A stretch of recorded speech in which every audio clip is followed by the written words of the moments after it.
32 questions, actually 4 quadrants of question. This episode of Ask Dr. Darwin, we're going to be talking to board-certified pediatric dentist, Dr. TrudyAnn Frazer, and we're going to be learning a little bit more about her journey to becoming a dentist, what a typical day looks like as a pediatric dentist, and some fun facts. So stay tuned. Hey, this is Dr. Darwin, your new dentist coach, with another episode of Ask Dr. Darwin on the New Dentist Podcast Show, where we talk about getting into dental school, becoming a dentist, getting into residency, and then life as a new dentist. Guys, be sure that you are staying all the way through this episode, but also sharing this content and liking and commenting as well. All of those things help us disseminate this information to your friends, your colleagues, and it's free. And there are ways that you can support us, all right? Look down in the link below. You can see there's ways that you can support us with merch, but also we're just sharing and adding value to this content.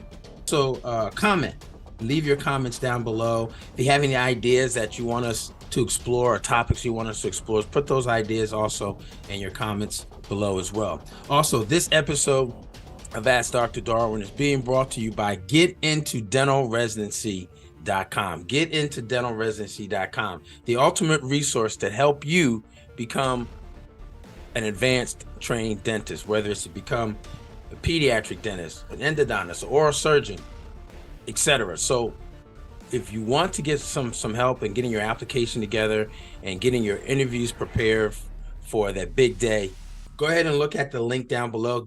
Get into dental residency in the link below, and we'll see you in the training soon. So today, 32 questions. This is a very fun way of learning a little bit more about our colleagues in the oral health profession.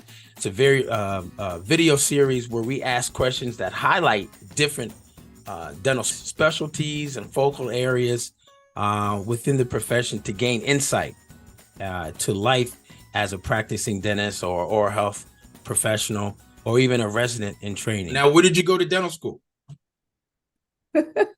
You just told everybody. I did. I went to the Medical College. Meharry Medical College. The Meharry Medical College. That's right.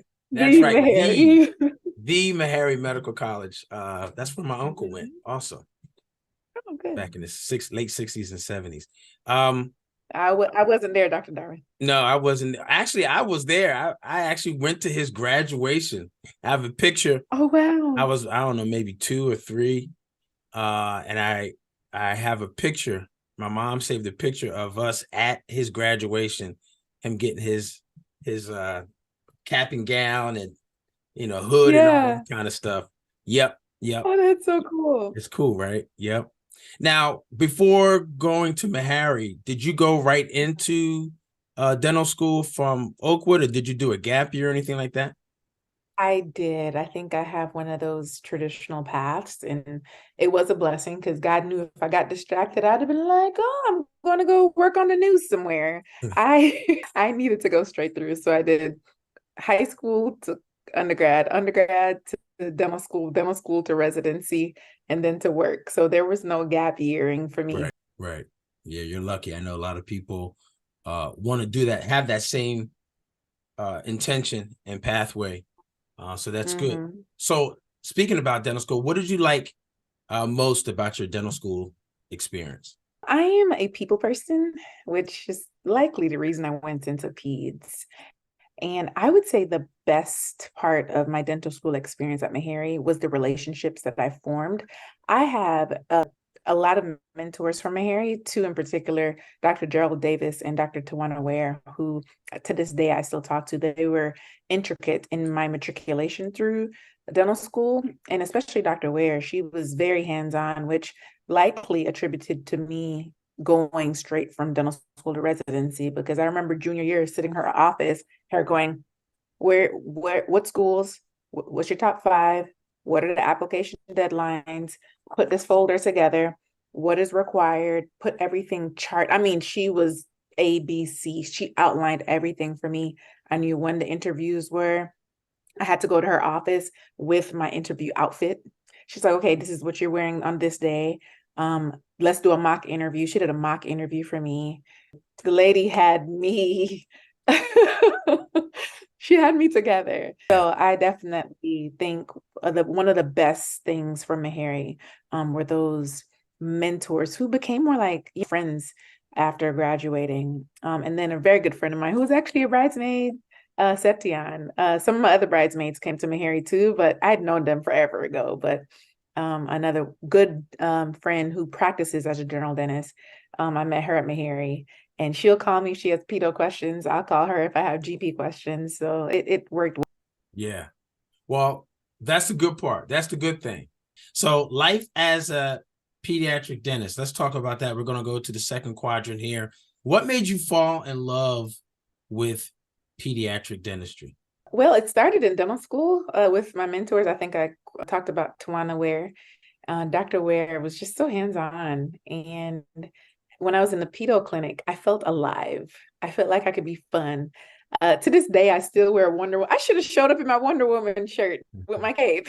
I wear that to work. I just feel like I can be my authentic self in a pediatric setting. And when I was in dental school, when I went to the adult clinic, I was like, good morning. And the patients were like, you want me to open?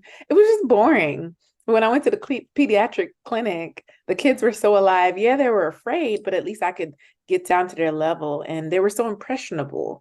I can make a lasting impact. So I love the fun and of PEDO and how impressionable. I wanted to make that impact on an early stage on a child's life. So I love that. Yeah. So for those that are considering PEDO, just tell us how long is training to become a board certified pediatric dentist, including any, fellowships or maybe special research opportunities that maybe some pediatric dentists may want to pursue, or they actually will do as part of their training as well? So pediatric training is on average 2 years post dental school training, or some programs are 3 years. And that's to become a pediatric dentist, to get your certificate.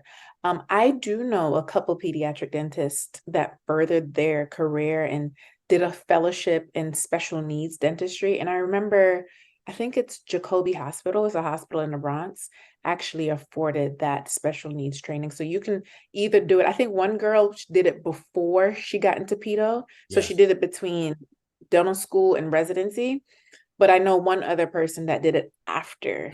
So it's almost like a fellowship. I think it's a year in special needs dentistry where you really hone in on those patients that have those special needs and special train, just the little voo-voom that they need. They need a little bit more. So yeah.